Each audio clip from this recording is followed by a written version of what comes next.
ब्रह्मा गुरु विष्णु गुरुदेवो महेश्वरा गुरु साक्षात पर ब्रह्मा तस्मै श्री गुरुवे नमः। नमस्कार दोस्तों, मैं राहुल चिलानी आप सभी का स्वागत करता हूं सचो सतराम वेब सीरीज़ के 7वें एपिसोड में। दोस्तों, आज की कहानी एक ऐसे व्यक्ति की जो अपने गुरु की बात न मानकर उनका अपमान करता है। भक्त लावड़ीमल अपने गुरु सच्चे साईं की बात को न मानकर उनकी अवहेलना करता है। फिर ऐसा क्या घटित होता है कि पूरा गांव उस घटना को देखकर अचंभित हो जाता है। आइए देखते हैं आज के इस एपिसोड में सचो सतराम।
जब तक मन में अहंकार रहता है तब तक जीव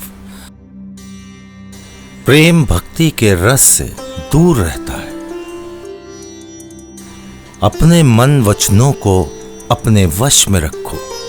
एक बार मायावी पदार्थों में फंस गए तो बाहर निकलना बहुत कठिन है, और वैसे ही मुंह से निकले शब्द वापस नहीं जाते। इसीलिए हमें पल पल उस प्रभु प्यारे को याद करना चाहिए। जीवों को चाहिए कि वो अपने इष्ट देव सतगुरु का ध्यान करें।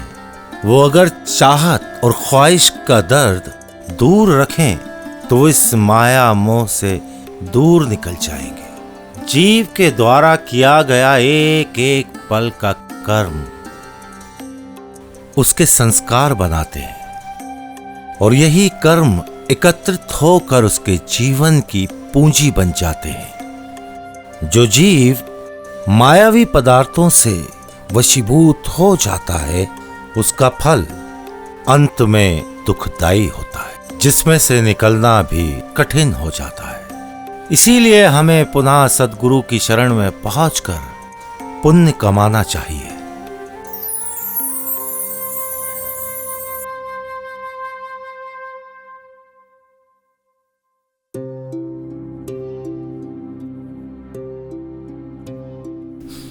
साईं, मैं बहुत तकलीफ में हूं, मेरी मदद करो। अपनी परेशानी का कारण बताओ भक्त। मेरा नाम मूलचंद है। मैं खेतीबाड़ी करके अपना और अपने परिवार का भरण पोषण करता हूं। एक समय मेरे जीवन में बहुत कठिन समय आया। तब मैंने अपने रिश्तेदार भाई लावड़ीमल से कुछ पैसा उधार लिया और बदले में अपनी ज़मीन और अपना घर गिरवी रख दिया। लाख कोशिशों के बाद भी मैं उनका पैसा समय से लौटा नहीं पाया साईं, और ब्याज पे ब्याज चढ़ता चला गया। भाई लावड़ीमल में भी इतना धीरज नहीं है कि वो मेरा और इंतज़ार करते, सो उन्होंने मेरे खिलाफ अदालत में मुकदमा दर्ज कर दिया। मैंने उनसे बहुत मिन्नतें की साईं, उनके हाथ जोड़े, उनके पैर छुए कि मेरी ज़मीन और मेरा घर मुझसे ना छीने, तो मेरे बाल बच्चों का क्या होगा। लेकिन उन्होंने मेरी एक बात नहीं मानी साईं। उन्हें तो सिर्फ अपने पैसों की फिक्र थी। तो इस मामले में मैं तुम्हारी क्या मदद कर सकता हूँ? साईं, भाई लावड़ीमल आपके बहुत बड़े भक्त हैं। अगर आप कहेंगे तो वो आपकी बात टाल नहीं सकेंगे, और धीरे धीरे करके मैं उनके सारे पैसे चुका दूंगा। तुम भाई लावड़ीमल के घर जाओ और उनसे कहना कि मैंने उन्हें कल शाम आश्रम में मिलने के लिए बुलाया है। तुम भी उसी समय आ जाना।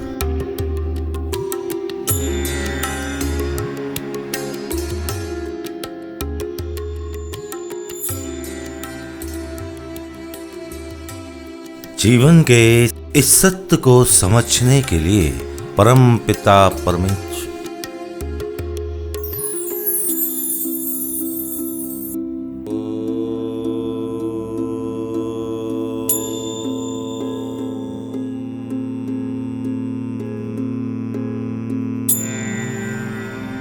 प्रणाम साईं।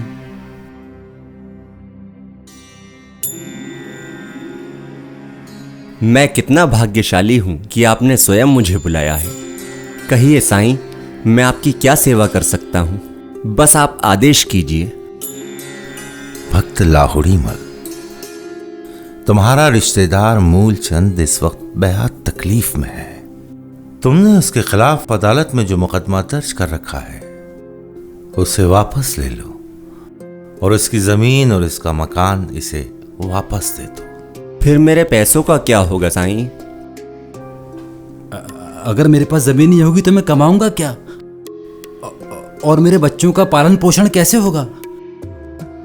और तो और हम बगैर घर के रहेंगे कहाँ? आप बस ये मुकदमा वापस ले लीजिए, मैं आपके पैसे धीरे धीरे करके लौटा दूंगा। मैं साईं के सामने आपसे वादा करता हूँ। भक्त लाहुड़ी मल, मूलचंद की बात मान लो। मुझे ये मंजूर नहीं। या तो मेरे पैसे दो या घर और जमीन। अब तुम एक फैसला करो।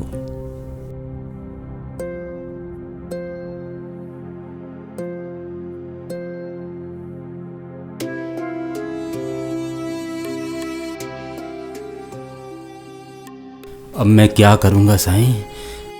मेरे बच्चों का रहन सहन तथा पालन पोषण कैसे हो पाएगा? भक्त, लाहुड़ी मल इस वक्त माया के जाल में फंस चुका है, जिस प्रकार अंधेरे और रोशनी का मिलन नहीं होता, एक के जाने के बाद दूसरा गुम हो जाता है, उसी तरह सद्गुरु शब्द, स्मरण शक्ति, प्रभु प्रेम रोशनी की तरह है, जिनके आने के बाद माया की ख्वाहिश गुम हो जाती है। माया तो अशांति और दुख देती है। अब लाहुड़ी मल को समझाना ठीक नहीं। आपकी बात सही है साईं, लेकिन अब मैं क्या करूंगा? सब उस मालिक पर छोड़ दो। जिसने हमें जन्म दिया है वही हमारा पालन भी करेगा। कोई ना कोई रास्ता जरूर निकालेगा। अब तुम जाओ। जो आज्ञा साईं।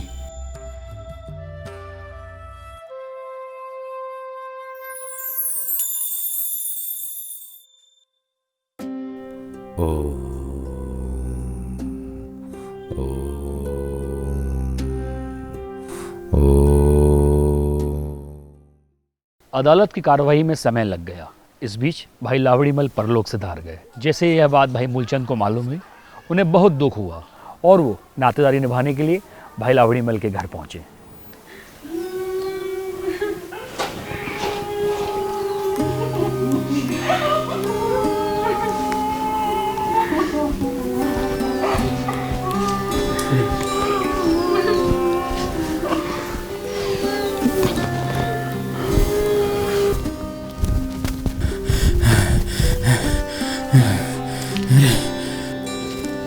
हे भगवान, ये सब कैसे हो गया भगवान? अरे अरे भाई लावड़ी मल, अरे हे भगवान, अरे लावड़ी मल, अरे भगवान, अरे बेटा धीरज रखो, बेटा धीरज रखो, सब ठीक हो जाएगा बेटा, मैं हूं ना तुम्हारे साथ।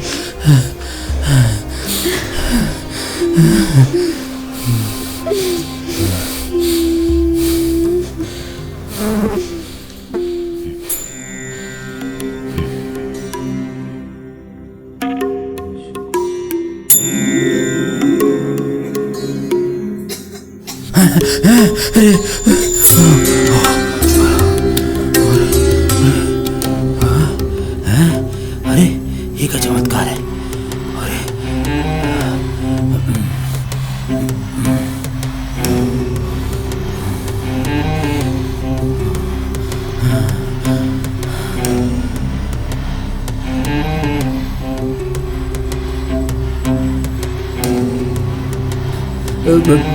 अरे डरो मत, मैं यहाँ किसी को मारने नहीं आया हूँ।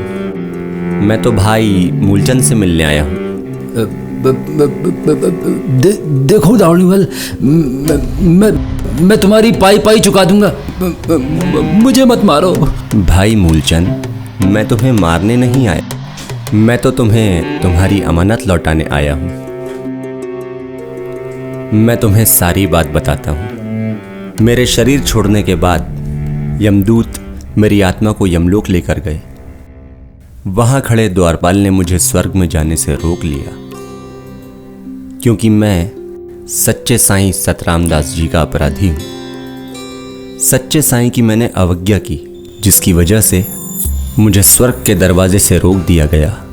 मैं बहुत शर्मिंदा हूं। धर्मराज से अपनी जिंदगी के कुछ पल लेकर मैं अपनी भूल सुधारने आया हूं।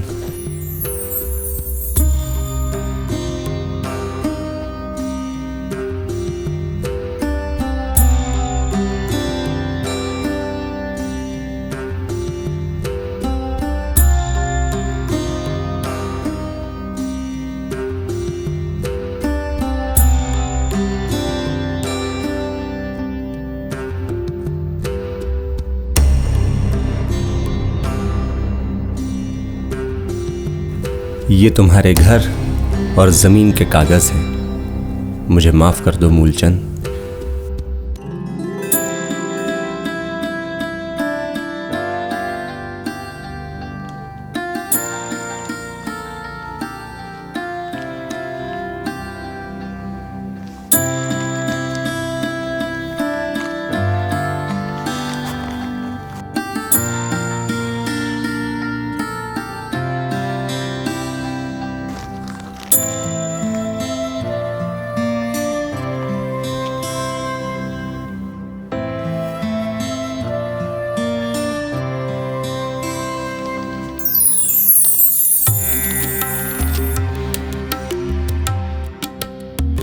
सच्चो साईं सतरामदास जी की जय।